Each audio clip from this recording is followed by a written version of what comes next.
Even though people's opinions on the Star Wars prequels have changed for the better over the years, most would still have Attack of the Clones ranked pretty low on their, overall Star Wars movie lists. And, I do get that. Personally, depending on the day, I could have it ranked as high as 6th and as low as 8th, especially if I'm, looking at them as individual movies or as part of the saga as a whole. And there are reasons for that, between the time jump that we have, the changing relationships, the awkward romance, and really all of the things that this movie has to accomplish. It was a very difficult task, and it does make sense that it wasn't able to live up to everything it needed to do. So let's start by defining just how much this movie had to do because of the choices that were made for the Phantom Menace. And the biggest among them, I think, is the time jump, because we have to reintroduce ourselves to our main protagonist, Anakin Skywalker, and, he's no longer that little boy on Tatooine, and the way they chose to reintroduce him was definitely one of the choices of all time. Well, for a senator, I mean. And yes, I understand him being awkward around Padme. I don't need him to be the too sure of himself teenager that he is around Obi-Wan. If anything, I think that makes sense too, just because of how comfortable he is around Obi-Wan. But at the same time, I think we should be reintroduced to him in a way that shows that he is still that same boy from Tatooine. Just show how much he's grown, show him doing something powerful in the Force, saving people, show that he's still that same little boy who would go out of his way to help strangers. And while I'm talking about reintroducing characters, let's talk about Obi-Wan, who basically does get his introduction in Attack of the Clones with just how little he is in The Phantom Menace, which is a problem in and of itself, but at the same time, with our first impression of him here, we see that he's a very strict mentor, which I do think makes sense for his character, but in doing so, I think they failed to show us just how much he cares for Anakin. Because throughout the prequel trilogy, we get a lot of weird shifts in how both the Jedi Council and Obi-Wan view Anakin. Because the Council goes from thinking that Anakin is too old and too dangerous to be trained to actually believing that he could be the Chosen One and could destroy the Sith, to then not trust him by the time we get to Revenge of the Sith. And at the same time, Obi-Wan goes from agreeing with the council that Anakin is too dangerous to be trained to then be willing to defy them and train him because of Qui-Gon's word, only to kind of start to hold him back a little bit 10 years later because he doesn't really understand his rebellious spirit and is willing to, even say to the council, oh, maybe it was a mistake to train him, but then, we get to Revenge of the Sith and Obi-Wan trusts him with his life. Why do I get the feeling you're going to be the death of me? He will not let me down. He never has. Personally, I think it's a better story if they showed more that Obi-Wan felt he had to be strict purely for Anakin's sake, that he was just falling back on what the council would do instead of thinking what he would do.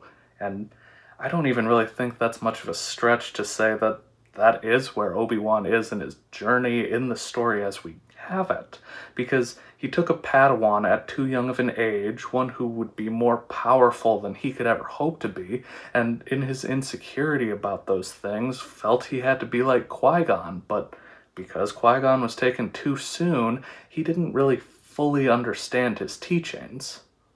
But this isn't a video about what Obi-Wan should have done. This is about Attack of the Clones, and with us basically having two new characters that we're introducing, I do think that we need to focus the beginning of the story on, somebody who we're more familiar with. So I do think starting with Padme was the right decision because it helps bridge that gap between these two eras in Star Wars.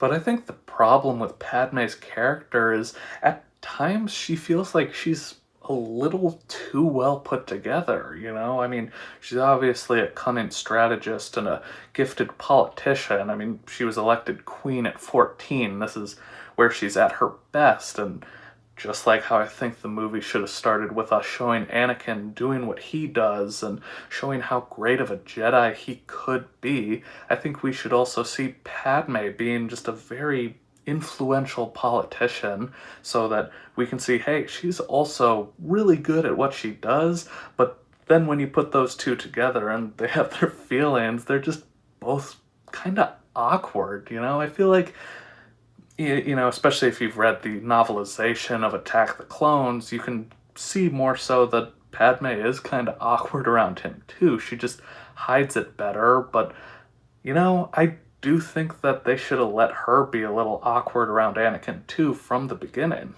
And I think that's a really good way to improve the romance of this story because it puts them on more even ground. And, you can also throw a few action scenes in there where there are other attempts on Padme's life that Anakin saves her from as the line between friendship and something more starts to blur for them as they keep being in these high adrenaline situations where, neither of them wants to cross the line, but they can't help themselves from doing that either. And, then this eventually would culminate with their impending deaths on Geonosis, where they confess their love for each other. And the last thing that I want to change about the relationship is what happens on Tatooine, because the way that Padme responds to learning that Anakin killed all the Tusken Raiders is just a huge problem. And not just the men, but the women and the children, too.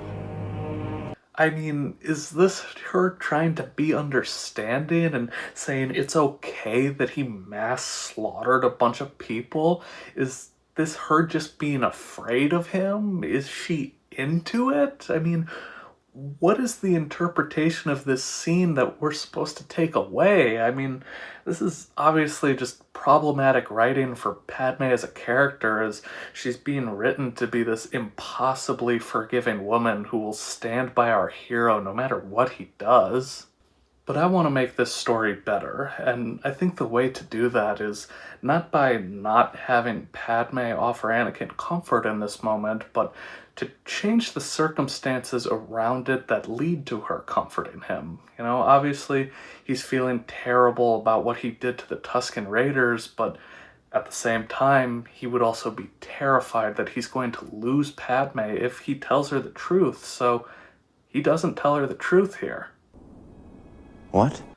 Instead of Anakin saying he slaughtered them like animals, he'd be telling her, I got to her just in time. My mother was still alive, but I had to fight our way out of there. I killed so many of them, but they still killed my mother. I wasn't strong enough to save her, because that's what's really bothering him at the end of the day, that he wasn't strong enough to save his mother. Obviously, he's torn up about his mother being dead too, but that's what's worrying him, that he wasn't strong enough. And Padme comforts him, and really this is just a terrible thing to do to her, but that's the point. This relationship has the potential to destroy them, and now it's all built on a lie. And with these being prequels, we know that it's all going to hit the fan at some point, so I think the best way to handle it is to give our main heroes more autonomy in the story so that when it does hit the fan, it's the consequences of their choices. And